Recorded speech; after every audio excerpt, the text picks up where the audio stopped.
नमस्कार मित्रांनो, मी तुकाराम सुरनर जी आर आणि योजना या यूट्यूब चॅनलमध्ये आपल्या सर्वांचं स्वागत आहे. आजच्या व्हिडिओमध्ये एक अत्यंत महत्त्वाची माहिती आपण पाहण्याचा प्रयत्न करणार आहोत. जर पाहिलं तर 27 मार्च 2023 रोजी एक जी आर काढण्यात आलेला होता आणि जे काही कांदा उत्पादक शेतकरी होते यांच्यासाठी कांदा अनुदान योजना ही 2023मध्ये सुरू करण्यात आलेली होती आणि 2022-23 मधील जे काही हे कांदा उत्पादक शेतकरी होते त्यांच्यासाठी प्रति क्विंटल त्यांना ₹350 इतकं दिलं जाणार होतं अनुदान आणि त्याच्यामध्ये अनुदानाची मर्यादा जी आहे ती क्विंटलामध्ये तर 200 क्विंटलपर्यंत एका शेतकऱ्याला मर्यादा होती.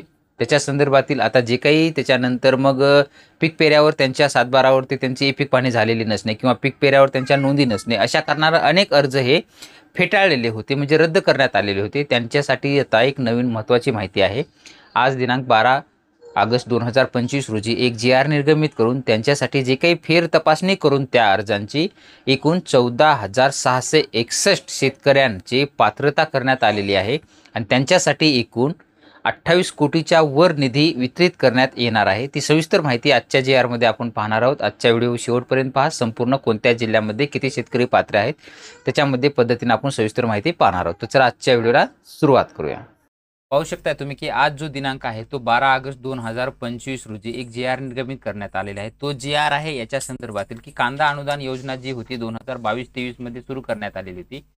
त्याच्यामध्ये जे काही झालेलं होतं तर काय झालेलं होतं त्याच्यामध्ये नेमकं आपण पाहणार आहोत. त्याचा जो शासन निर्णय आहे तो 27 मार्च 2023 मध्ये काढण्यात आलेला होता आणि त्यानुसार त्यांना सांगण्यात आलेलं होतं की 22-23 मध्ये जे काही राज्यामध्ये कृषी उत्पन्न समित्या असतील किंवा खाजगी बाजार थेट असतील यांच्याकडे किंवा नाफेडकडे ज्या शेतकऱ्यांनी 1 फेब्रुवारी 2023 ते 31 मार्च 2023 या कालावधीमध्ये लाल कांदा विक्री केलेला होता त्या शेतकऱ्यांना प्रति क्विंटल ₹350 इतकं दिले जातील. तसेच जास्तीत जास्त हे 200 क्विंटलपर्यंत प्रति शेतकऱ्यांना ही मर्यादा असेल आणि हे अनुदान त्यांना देण्यात येईल असा जी आर काढण्यात आलेला होता. परंतु त्यांच्या जे काही ते शेतकरी आहेत त्यांच्या कात्या उत्पादन केलेल्या शेतकऱ्यांच्या सातबारावर उतारावरती त्यांच्या नोंदी नसल्यामुळे ते अर्ज अपात्र करण्यात आलेले होते आणि त्यांची जे काही छाननी असेल ते फेरछाननी करून अहवाल सादर करण्यासाठी पणन संचालक पुणे यांना 29 मे 2023च्या शासन पत्रकान्वये त्यांना कळवण्यात आलेलं होतं आणि त्यांनी आपला जो काही अहवाल आहे तो संपूर्ण छाननी करून फेरछाननी करून तो अहवाल शासनास सादर केलेला आहे.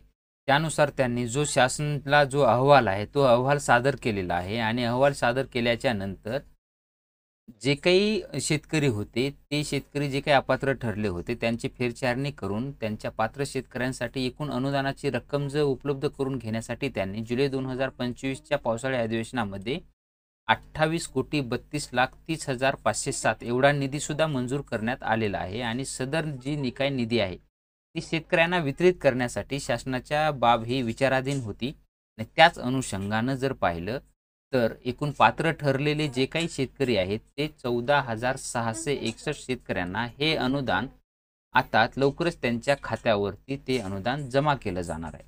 त्याच्यामध्ये जर पाहिलं तर एकूण शेतकऱ्याची संख्या जर आपण जिल्ह्यावाईज जर पाहिली त्याच्यामध्ये तर नाशिक जिल्ह्यामधले एकूण शेतकरी जर पाहिलं तर 9,988 शेतकरी आहेत आणि त्यांना एकूण निधी जो आहे तो 18,58,78,493 इतका निधी दिला जाणार आहे.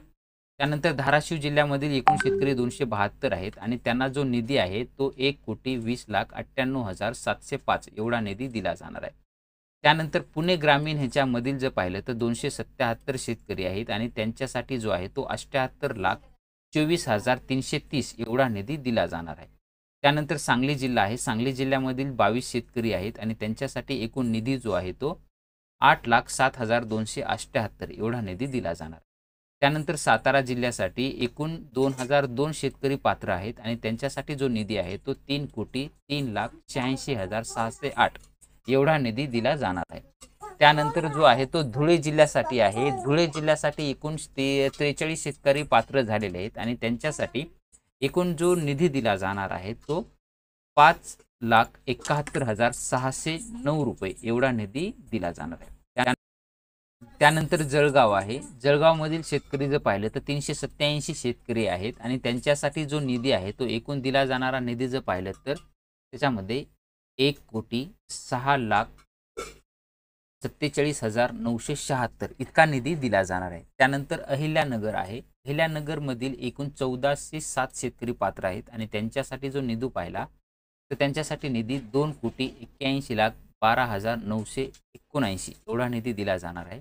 त्यानंतर नागपूर आहे. नागपूरमधील जर पाहिलं तर फक्त 2 शेतकरी पात्र आहेत आणि त्यांच्यासाठी 26,800 एवढा निधी दिला जाणार आहे.